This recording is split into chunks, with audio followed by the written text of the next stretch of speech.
नमस्कार, मेरा नाम डॉक्टर हर्ष जैन है। मैं एक रूमेटोलॉजिस्ट हूँ। आज हम बात करने वाले हैं रूमेटोलॉजी और उससे जुड़े एक आम रोग रूमेटॉइड आर्थराइटिस के बारे में। तो सबसे पहले मैं आपको ये समझाना चाहूँगा कि रूमेटोलॉजी क्या है। रूमेटोलॉजी डील करता है कुछ बीमारियाँ जिसमें हमारी प्रतिरोधक जो शक्ति होती है, इम्यून सिस्टम, उसमें खराबी आने के कारण वो अपने ही हिस्सों पे अटैक करता है। इससे जुड़े कुछ बीमारियां हैं जैसे आर्थराइटिस, जिसमें आते हैं रूमेटॉइड आर्थराइटिस, एंकाइलोजिंग स्पॉन्डिलाइटिस। कुछ ऑटोइम्यून डिजीजेस है जैसे एसएलई, और कुछ ऐसी भी बीमारियां हैं जिसे कहते हैं सॉफ्ट टिश्यू रूमेटोइज्म।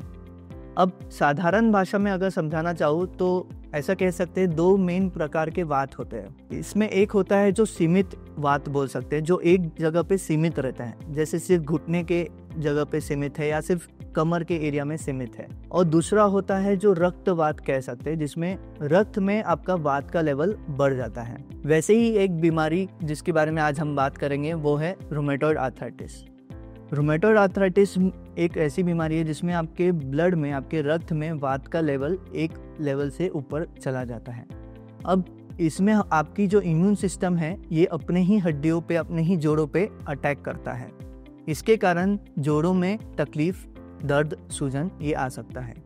तो हम पहले शुरू करेंगे रूमेटॉइड आर्थराइटिस के कुछ प्रमुख लक्षण के बारे में। रूमेटॉइड आर्थराइटिस में आपको सुबह उठने पे हाथों में जकड़न होना, जोड़ों में दर्द, सूजन होना, और कुछ लोगों को थोड़ा बहुत बुखार आना और कमज़ोरी लगना ये हो सकता है। इसमें हम कुछ आम जो गलतफहमियां होती है उसके बारे में कहना चाहूँगा। कुछ लोगों को ऐसी गलतफहमी है कि रूमेटॉइड आर्थराइटिस या ये वात की बीमारी सिर्फ बुजुर्ग लोगों को होती है। उसके बारे में मैं ये कहूँगा कि रूमेटॉइड आर्थराइटिस और ये जो वात की बीमारियाँ है, जो रक्तवात है, वो कम उम्र में, इवन बच्चों में भी देखी जाती है, जिसे जुवेनाइल आर्थराइटिस कहते हैं। रूमेटॉइड आर्थराइटिस होने की आम उम्र 20 से 50 साल के बीच में है। तो ये सिर्फ बुजुर्ग लोगों में होता है, ऐसा नहीं है। दूसरा एक जो गलतफहमी है वो ये है कि ये यूरिक एसिड से रिलेटेड है। तो मैंने जैसे समझाया, रूमेटॉइड आर्थराइटिस आपके इम्यून सिस्टम, आपकी जो प्रतिरोधक शक्ति है, वो उसकी गलती से अपने ही हिस्सों पे अटैक होने के कारण होता है।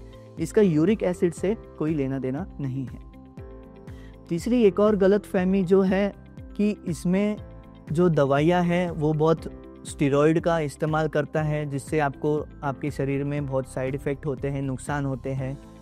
इसके बारे में मैं ये कहूँगा कि अब आपके वात को या रूमेटॉइड आर्थराइटिस को कंट्रोल करने के लिए काफ़ी ऐसी दवाइयाँ बनाई गई है, साइंस में इतना एडवांसमेंट आया है जो आपके वात को अच्छे से कंट्रोल कर सके। और स्टेरॉइड का इस्तेमाल जो होता है वो एक नियमित मात्रा में होता है, जितनी आपकी शरीर को ज़रूरत है उतना स्टेरॉइड का इस्तेमाल किया जाता है। अगर आप अपने डॉक्टर की सलाह के हिसाब से दवा लें तो उसका आपको इतना कुछ नुकसान नहीं होगा जितना नहीं लेने से आपके वात के कारण आपको हो सकता है। तो ट्रीटमेंट के बारे में या इलाज के बारे में मैं आपको शॉर्ट में इतना ही बताऊंगा कि इसमें हम कुछ दवाइयाँ जो इस्तेमाल करते हैं जो वात को कंट्रोल में रखता है। तो वात को कंट्रोल रखने का अगर मैं आपको उदाहरण के तौर पे समझाऊँ तो जैसे जिस प्रकार शुगर के पेशेंट में हम दवा से शुगर को एक लेवल से कंट्रोल में लाते हैं, शुगर के पेशेंट में शुगर बढ़ता है, हम दवा देते हैं, शुगर कंट्रोल में आता है। उसी प्रकार वात के पेशेंट में वात एक लेवल के ऊपर चला जाता है, आपके खून में वात का लेवल बढ़ा हुआ है। अब हम क्या करते हैं, हम आपको कुछ ऐसी दवा देते हैं जिसे कहते हैं डिमार्ड्स या बायोलॉजिक्स। वो आपके ये वात के लेवल को वापस लो लेवल पे ला के रखता है। लेकिन ये ध्यान रखें, अगर आपने दवा छोड़ दिया तो ये वात का लेवल वापस खून में बढ़ सकता है। अगर बहुत समय तक खून में वात का लेवल हाई रहा, उसका आपको नुकसान हो सकता है, जैसे हड्डियां कमज़ोर हो सकती है, खून कम हो सकता है, कुछ लोगों में किडनी पे और धड़कन पे भी असर आ सकता है। तो जितना नुकसान आपको दवा से ना हो, उससे ज़्यादा नुकसान वात का लेवल हाई रहने से या ज़्यादा रहने से आपके शरीर को पहुंच सकता है। तो ये बात से आपको यही मैं मैसेज देना चाहूँगा कि आप अब वात की दवा नियमित तौर से जिस प्रकार आपके डॉक्टर ने आपको समझाया है वैसे ले, और खुद से बंद ना करें। उसके साइड इफ़ेक्ट्स जो है उस पे हम रिपोर्ट्स के ज़रिए और फॉलोअप के ज़रिए एक नियंत्रित एक नज़र रखते हैं ताकि हम उसे जल्दी पकड़ पाएँ। दूसरा जो ट्रीटमेंट में हम एडवाइस करते हैं वो है फिजियोथेरेपी या व्यायाम। एक नियमित रूप से व्यायाम करना चाहिए। खाने में आपको ज़्यादा तेल और फ्राइड जो चीज़ें रहती है वो अवॉइड करना चाहिए और घर के खाने में आपको भोजन मतलब घर का रखना चाहिए। तीसरी चीज़ जो है कि नियमित आपका जो स्लीप है, जो नींद है, वो आपकी बराबर होनी चाहिए। अंत में मैं यही कहूँगा कि वात रोग जो है या रूमेटॉइड आर्थराइटिस या इससे रिलेटेड जो रक्तवात है उनका सिर्फ बुजुर्ग लोगों में होता है, ऐसा नहीं है। आप ये ध्यान रखें कि आपको अगर कोई भी लक्षण आते हैं, जोड़ों में दर्द, सूजन, तो आप जल्द से जल्द अपने डॉक्टर को अप्रोच करें, उनसे सलाह लें, उनके दिए गए सलाह पे आप अमल करें, बराबर से दवा लें ताकि आपके जोड़ों में कुछ लॉन्ग टर्म नुकसान ना हो, जैसे डिफॉर्मिटी, जैसे हाथ टेढ़े होना या हाथ हड्डियाँ खोखली हो जाना या उसमें सूजन आ जाना। ये सब जो लॉन्ग टर्म जो उसके डैमेज हो सकते हैं, जो उसके नुकसान हो सकते हैं, आप उसको अवॉइड कर सकते हो।